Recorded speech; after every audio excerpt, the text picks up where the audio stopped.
Welcome to another episode of Myths versus Facts. This week marks the halfway point for this series, and I'd like to take this time to respond to some of the many questions or comments that have been made up to this point. The first comment discussed this individual's definition of a conspiracy as being any plan that affects me that I am explicitly kept in ignorance of. My definition of a conspiracy is where two or more persons unite in secret for an evil purpose. People understand criminal conspiracies such as the mafia, but fewer understand the diabolical political conspiracies. For decent people, it's hard to get one's head around it. Diabolical political conspiracies have existed throughout human history. They are mentioned several times in Scripture, for instance. And the plot against Christ was a conspiracy, wasn't it? Couple this with the satanic aspect of some men, and it becomes even more difficult to understand and accept as fact. Conspiracy is organized. The results are manifested in the same agenda being implemented at the same time across a broad spectrum of society. This denotes organization. As Franklin Delano Roosevelt was purported to have said, nothing happens in politics that wasn't planned. If it happens, you can be sure it was planned that way. In other words, if there is a plan, there are planners. Another person asks, will someone tell me who finances the Illuminati? First of all, we are not sure that the Illuminati still exists. However, having said that, something similar must exist since the Illuminist goals are still being implemented. This style of organization does not require much money to operate. Most of the money is spent on their agenda. Now, the money comes from the wealthy in their influence, the foundations run by their minions, and the bankers who control vast sums of money. Most of these funds are not used to sustain the conspiracy, but to implement the conspiracy's agenda. Now, over the years, this conspiracy has recruited into its ranks the sons of the rich and powerful. This has supplied the basis for the monies expended by the conspiracy. By all appearances, this has included many of the Rockefellers, Carnegies, Vanderbilt, etc. over the years. Our next comment comes from episode 3, where I discussed the Illuminati's overall goals. This viewer stated, you still see people blaming all Jews exclusively for this problem today. Ignorance is very hard to overcome. My response to this is racial and religious prejudice has always run through the leadership ranks of the Illuminati and its offspring. In the case of the Jews, Illuminist agents adopted Jewish code names to hide their identities, and it also served as a means to prejudice people against the Jews amongst those who opposed Illuminist designs. The Illuminati has used the age-old prejudices that have existed in Europe especially to neutralize its opposition by A, making it look as though it was a Jewish conspiracy rather than a satanic one. Certain tracts have been penned, such as the Protocols of the Elders of Zion, to make it appear to be Jewish in origin. B, at the same time, the hatred generated against the Jews by the conspiracy has fooled and reacted several Jews into doing their dirty work for them.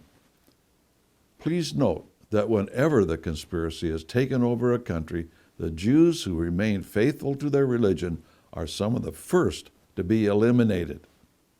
This is also true of many sects, and Lenin pointed out those who needed to be eliminated, which included many of the same groups thought to be part of the problem of building communism, a prime part of the conspiracy.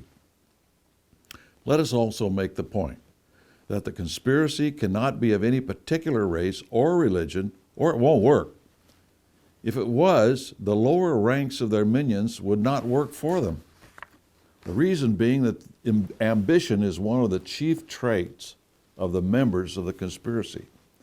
They would realize that they had no chance to rise to the top if the leadership that they were, if the leadership was of a race that they were not of, if a different race ran it, they could never rise to the top. So it won't work. If the conspiracy was composed at the top of only one race or religion, they could not unite enough followers to be successful. This is a general answer to the idea that the conspiracy is Jewish. We, as Americanists, must judge people as individuals, not as blocks of race, color, religion, ethnicity, etc. The conspiracy actually gets us fighting one another instead of the real source. And that's why a lot of people promote the idea of a Jewish conspiracy. Our next comment is from my introduction to communism episode. This viewer states, logical fallacy. If the collectivists of the Illuminati want a one-world government, they can't be behind anarchy and communism, as these are stateless societies. Socialism and other forms of statist collectivism with a monopoly on violence, however, is another matter. Remember, they want total control, so they can't let any degree of control they have achieved by whatever means go. Well, hard to respond to that, but my response is this. Anarchy is a condition of no government. Communism is sold as a stateless society. It's one of their selling points. Yet it is rather obvious that everywhere and anywhere communism has been established, there is total government control, after they massacre millions to eliminate any opposition. There is not one example of communism being a stateless society. Quite the opposite. They are the total state. Now, there are many fingers on the hand of the conspiracy, including anarchy, communism, fascism, corporatism, etc. These centrally controlled isms are made to appear as if they are opposed to one another, but this is not true at the top. Anarchy is used to create a governmental vacuum for the purpose of another system to rush into that vacuum to replace the previous system. Something will always flow into a vacuum. We suggest, by the way, that you access the short video overview of America to further explain this phenomenon. Also, let me point out that it is rare the anarchist leaders do not show up to be communists. This happens all the time. Anarchist organizations always appear at socialist and communist-sponsored demonstrations. They cooperate a great deal. Anarchy is an ideal, but a farce, and cannot last long. It is only used to create chaos into which a superior organization flows to take over. Our next question is from the communism episode as well. The viewer asks, why does the news media, Hollywood, Democrats, Republicans, and the general population of America smear you all as loony conspiracy theorists and that the John Birch Society is a bunch of right-wing wackos? You appear to be honest, decent, and patriotic to myself. Well, the quick answer is because we present a danger to the deep state. A conspiracy cannot stand the light of day, and we are very involved in exposing them to that light. So they have tried to eliminate us by the use of a smear campaign, and at the same time downplay our influence. It hasn't worked.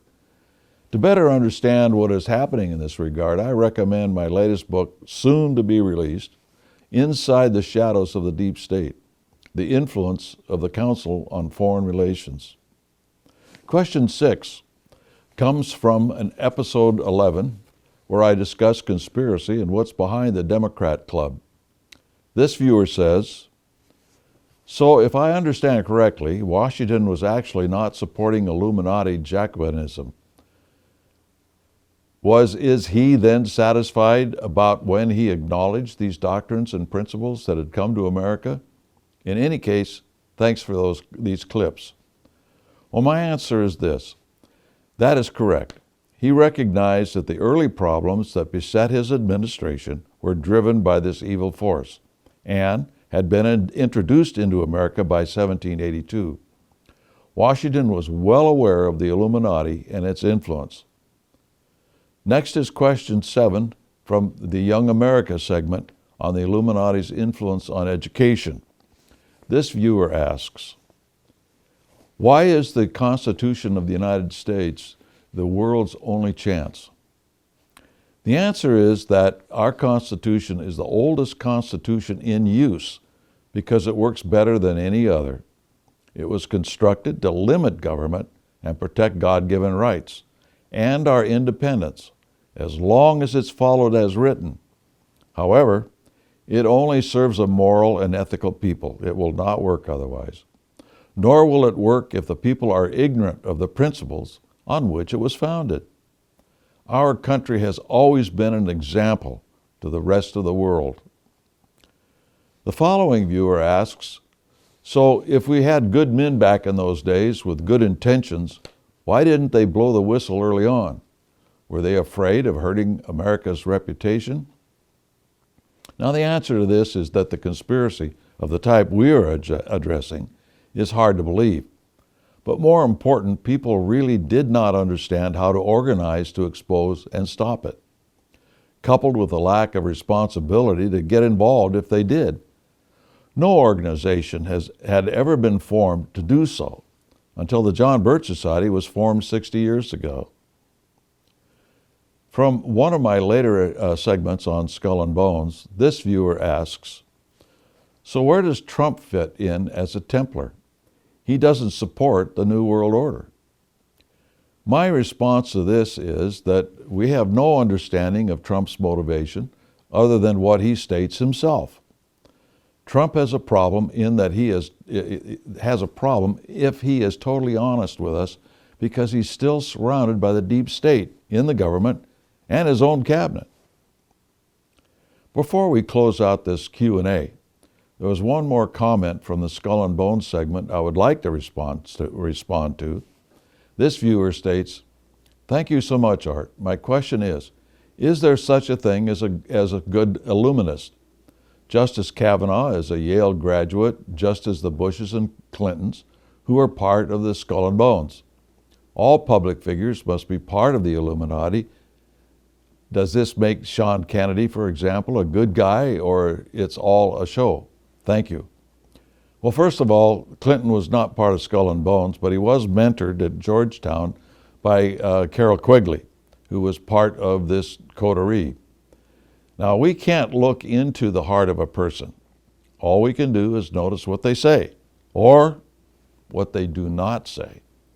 We also have to look at their friends, since we're known by the company we keep, aren't we? We might ask a few questions about people. First of all, are they honest about the John Birch Society? You can tell an awful lot when they aren't. Secondly, do they use words like McCarthyism, extol the virtues of Martin Luther King or other icons of the left, falsely fed to the people as great men? And third, on the issues, do they simply talk to the main points promoted by the mass media? Or do they expose the hidden dangers the American people need to know? For instance, in the debate over free trade, can you recall one nationally recognized conservative pundit who brought up the issue of sovereignty concerning NAFTA or the new U.S.-Mexico-Canada agreement? Often it's what people do not say that gives them away. With that being said, this ends our first Q&A of Myths versus Facts.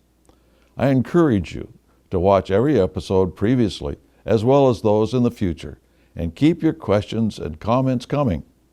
Beginning next week, we will discuss the buildup of the Civil War. We'll see you then.